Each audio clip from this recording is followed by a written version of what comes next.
नमस्कार, सलाम, प्रणाम और रात के इंडी प्लस न्यूज देख रहे सभी दर्शकों को प्यार भरी सत श्री अकाल। दोस्तों, इस वक्त की बहुत ही बड़ी खबर आ रही है मिडिल ईस्ट के क्राइसिस से। भारत के प्रधानमंत्री नरेंद्र मोदी जी ने आज हाई लेवल की मीटिंग की है, जिसके ऊपर भारत के अंदर ईंधन और बिजली की उच्च स्तरीय समीक्षा बैठक की अध्यक्षता करके उन्होंने देश के हालातों के बारे में जायजा लिया।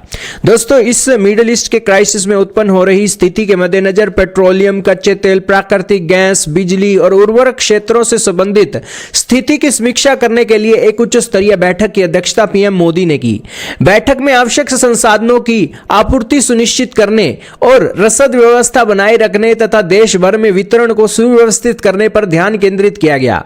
अधिकारियों ने पीएम को क्षेत्र में भू राजनीतिक घटनाक्रमों से उत्पन्न होने वाली किसी भी संभावित बाधा से निपटने के लिए तैयारियों के बारे में जानकारी दी। ऊर्जा सुरक्षा सुनिश्चित करने और आपूर्ति श्रृंखलाओं को सुदृढ़ बनाने के लिए सरकार स्थिति पर बारीकी से नजर रख रही है, जिसमें उपभोक्ताओं और अर्थव्यवस्था के प्रमुख क्षेत्रों पर किसी भी प्रभाव को कम करने पर जोर दिया गया है। 12 मार्च को पीएम मोदी ने कहा था कि मिडिल ईस्ट क्षेत्र में युद्ध ने वैश्विक ऊर्जा संकट को जन्म दे दिया है और इसे राष्ट्रीय चरित्र की एक महत्वपूर्ण परीक्षा बताया था, जिसके लिए शांति, धैर्य, जन जागरूकता के साथ स्थिति को संभालना आवश्यक बन गया है।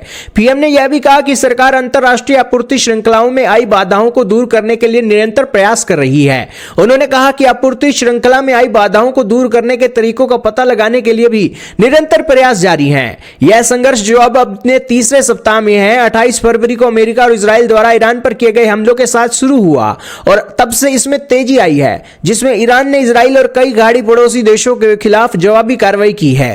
लेकिन इसी बीच पीएम मोदी का विरोध करने वाली जो अपोजिशन पार्टी है, वो भी अब मैदान में उतर आई हैं। उनका यह कहना है कि पीएम मोदी जिन वादों को लेकर, जिन एक त्रुटियों को लेकर इलेक्शन जीते थे, जैसे कि पीएम मोदी कहते थे कि देखिए भारत का रुपया क्यों कमजोर हो रहा है, महंगाई क्यों बढ़ रही है, उन सारी बातों को लेकर अब विपक्ष पीएम मोदी को कोस रहा है और वो कह रहे हैं कि मोदी जी अब झोला उठाइए और चले जाइए।